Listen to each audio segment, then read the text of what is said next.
El rock no es un género musical, sino una cultura que se consolida en los años 60 del siglo XX por influencia de la contracultura hippie y que se fundamenta en una serie de valores fundamentales, ¿no? ¿Y cuáles son esos valores, esos principios identificados además en la investigación que han hecho y luego en la publicación del libro? Exactamente. Un elemento fundamental es la autenticidad. El discurso de la autenticidad, luego la libertad de expresión y la rebeldía son elementos muy importantes. Un elemento fundamental también tiene que ver con que toda identidad musical siempre construye como un rival. En la cultura del rock, el rival, digamos que es el pop, ¿no? Claro, El pop comercial. Entonces, por eso que quizás ahí está el origen de por qué los rockeros a veces no quieren bailar, se ponen un poco sabrosos con el reggaetón, ¿no? Ahí está un poco el origen, ¿no? Porque la cultura del rock supone también traer criterios de valoración estética que antes solamente aplicaban en la esfera de la alta cultura, ¿no? Acá con la cultura de rock se empieza a ver la cultura popular, pero desde una óptica más seria, ¿no? Porque los artistas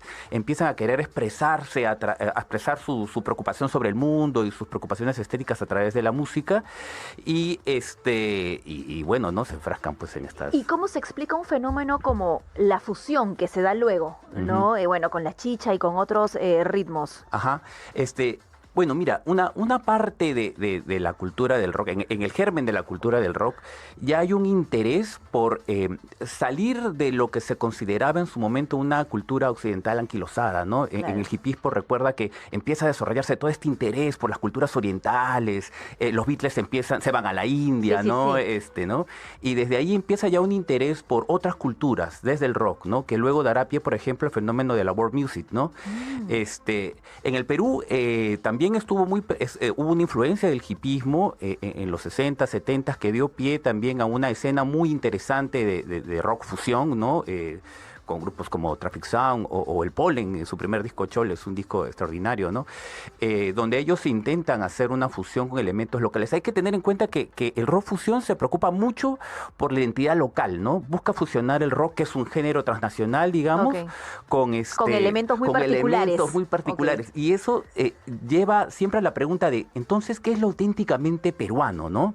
En los 70s... Bueno, que somos multiculturales. Exactamente, pues. Exactamente. En los 70s todavía había esta idea como un poco dicotómica de que lo verdaderamente peruano o era lo que proponía el indigenismo o el criollismo, ¿no? Y los rockeros jalaban más para el lado indigenista, claro. ¿no? Entonces se interesaban más también por influencia de la cultura hippie, ¿no? ¿Y qué pasaba además con fenómenos como la migración? Exactamente, ¿no? Exactamente, claro. Y de hecho... donde ya había una mezcla sobre... Exacto. Ya de modos de vida distintos, además. Exacto, y que además significó como el cuestionamiento de estas imágenes un poco anquilosadas de la cultura, ¿no? Que estaban muy pendientes en el pasado, en el mundo rural. En cambio, la migración lo trajo todo como a la ciudad, como un gran crisol, como, digamos, un espacio de confluencia de diferentes culturas que a veces incluso llevaba a conflictos, ¿no? Porque también ha habido mucho choque. De hecho, a los limeños le chocó bastante la llegada de los migrantes, esa llegada tan masiva, ¿no? Creían que estaban invadiendo su ciudad, que estaban ruralizando Lima, se usaba ese término hace mucho tiempo, ¿no?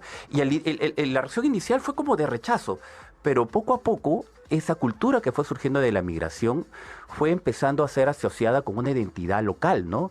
Y hoy, por ejemplo, ya no es raro que mucha gente piense que la cumbia o las cumbias que se hacen acá en el Perú son como el verdadero folclore nacional. De hecho, hay un compositor que también escribe sobre cumbia que se llama Miguel Laura, y él propone que la cumbia sea el nuevo folclore nacional. ¡Qué maravilla! ¿No? Entonces, como ha ido cambiando nuestra visión sobre lo que es peruano y eso se ve también en los acercamientos que los rockeros luego ya van a empezar a hacer con las cumbias que se hacen aquí, ¿no? Y que dio pie a esta escena de Barranco que seguro recuerdas, ¿no? Con Bareto, La Mente. Claro. Acá tenemos un artículo muy interesante de Fabiola Basso que analiza la movida del rock subterráneo, también tratando de rastrear cuáles fueron los elementos que luego llevaron a su implosión, ¿no? Fabiola también ha publicado un libro muy interesante que se llama Desborde Subterráneo, un libro muy bonito que publicó el MAC y que, bueno, un extracto de una suerte de síntesis de esa investigación está aquí en este libro. También hay un artículo muy interesante de Gerardo Silva que